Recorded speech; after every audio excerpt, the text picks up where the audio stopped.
What's going on, YouTube? Today we're going to make something special that is definitely something that I grew up with. It's a little different, it's a little fresher.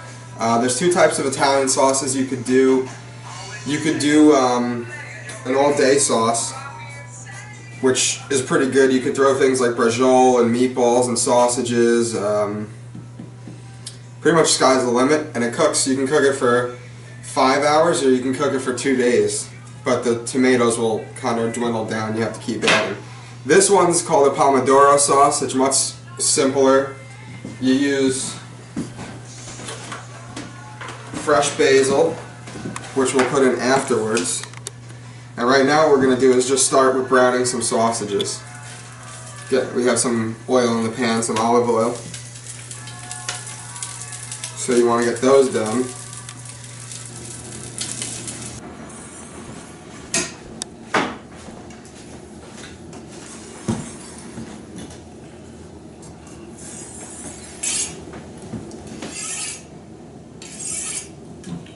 So what I'm doing now is I'm just getting the onions prepared to be diced. We don't have an immersion blender right now, but if you have an immersion blender, you can put it in the pot. You can kind of just slice the onions quick and let the immersion blender kind of do the rest of the work. But yeah, so just preparing the onions, we'll do a pretty fine dice. And then after the sausages are all good and brown, we'll throw those in and caramelize them. Probably use a whole bag of these onions because there's only limited ingredients in this. This actually is a unique sauce because it doesn't have any garlic.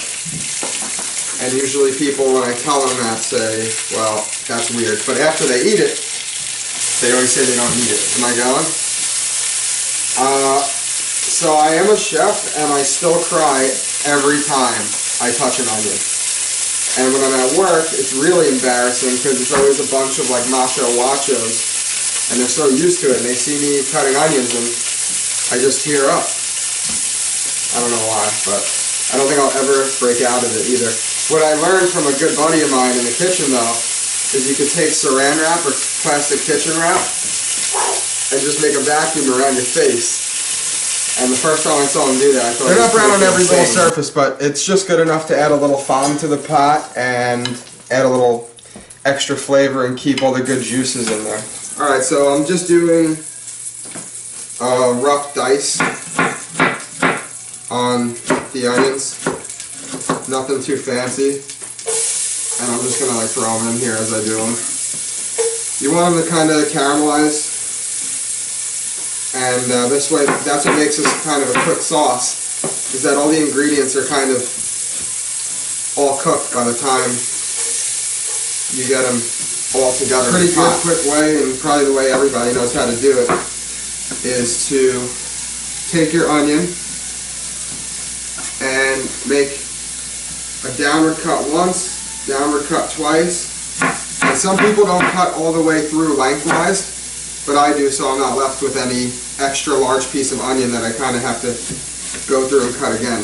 And that works pretty good. Quick. All I've done so far is take the sausage out, I dice the onions. In a couple minutes I'm going to add probably about 1/4 of this fresh basil to just kind of reduce down with the onions to get the most flavor out of that bundle. And then after that, we're going to add a little... actually a lot of black pepper. That's the other crucial ingredient to the sauce. It's really heavy in black pepper, and it's just basil, tomato, onions, and oil after that. So it's simple. This actually would be great camping. I think this might be the sauce you'd want to make because it doesn't have to take all day. It's hot, it's fresh, and it's really good. So definitely want to make sure you have a lot of black pepper on hand when you're cooking this up. And in a few minutes I'm going to throw the basil in when these onions finish caramelizing a little more. The more you cook the onions in this, the better the sauce comes out. So basically if you're just left with a big pool of onion juice, that's totally okay. So however long you want to wait is okay. As long as they're soft, you can start it, and if you have a blender, you can blend it all up and they're gone. In this case, I think I'm going to go the extra mile here and just let these guys like become onion soup.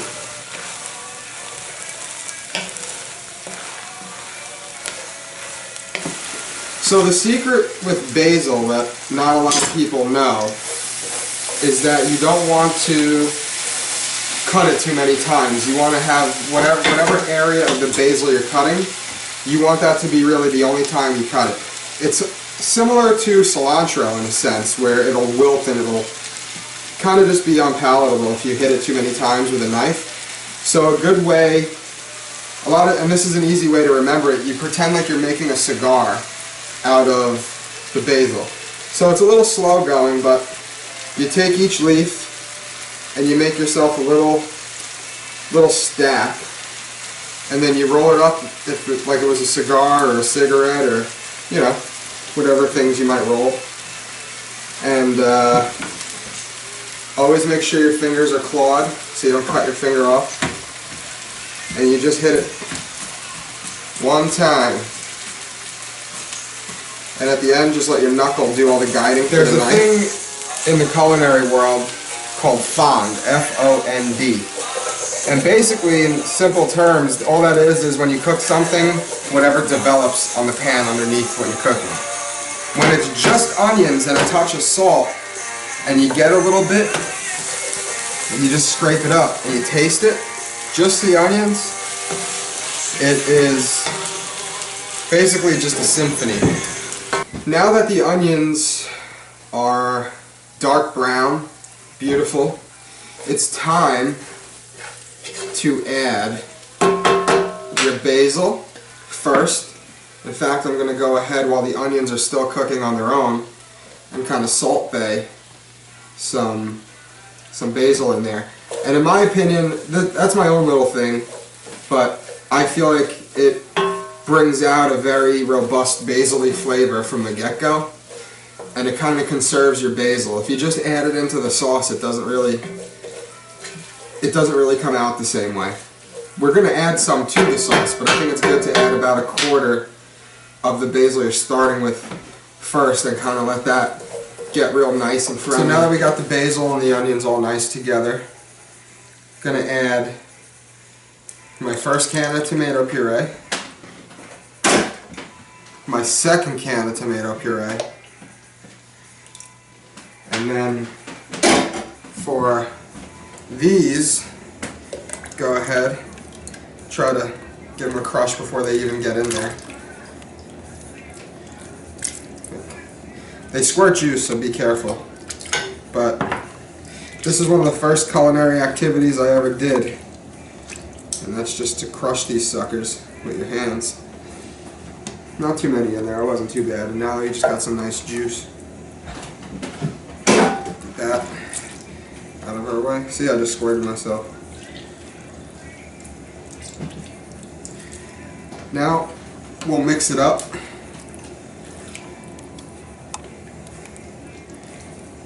And as it's mixing, it'll heat up, so you kind of want to, time is of the essence with this. If it gets too warm, you'll burn your hands off. But this is a perfect time if you don't have that immersion blender you want to just get in there and kind of, whew, it's getting hot already. Gotta be careful. You don't want to touch the bottom of the pot either.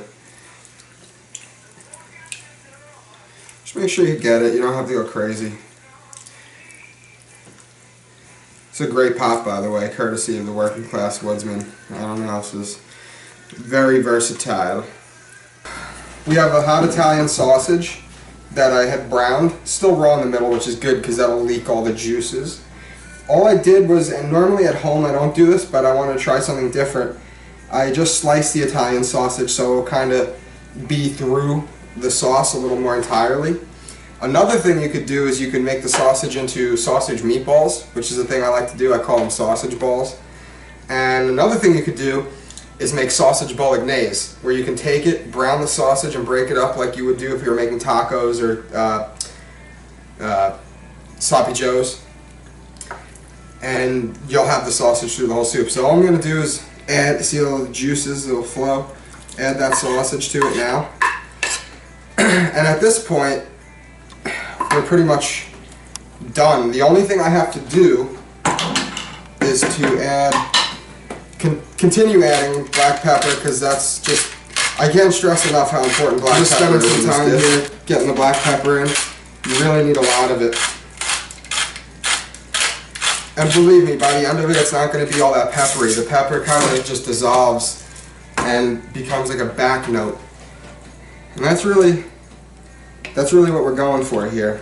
We're trying to just blend all the flavors. Like, the reason the sausage is brown but not cooked all the way is because the raw pork in its own nature has juice that you want to escape into the sauce.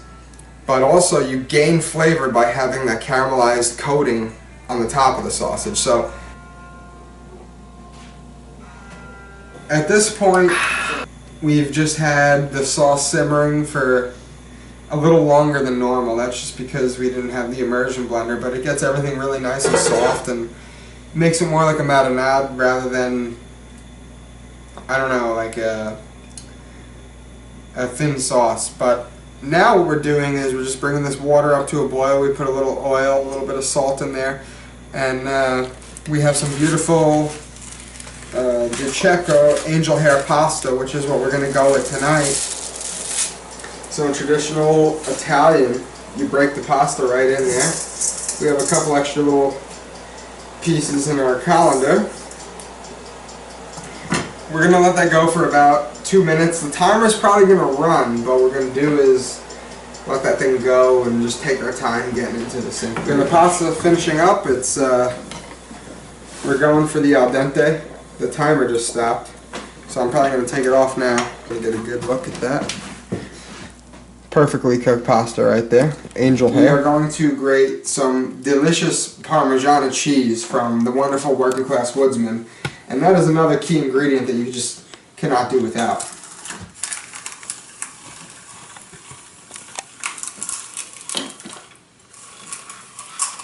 And you do it twice. Basically what you do, you get the Parmesan going on that first layer, you get on each, and then you hit it with another ladle of sauce.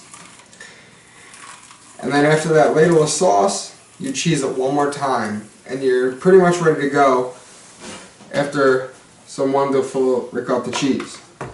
So now what I'm gonna do is I'm gonna take some of this sauce, some of this gravy, one ladle,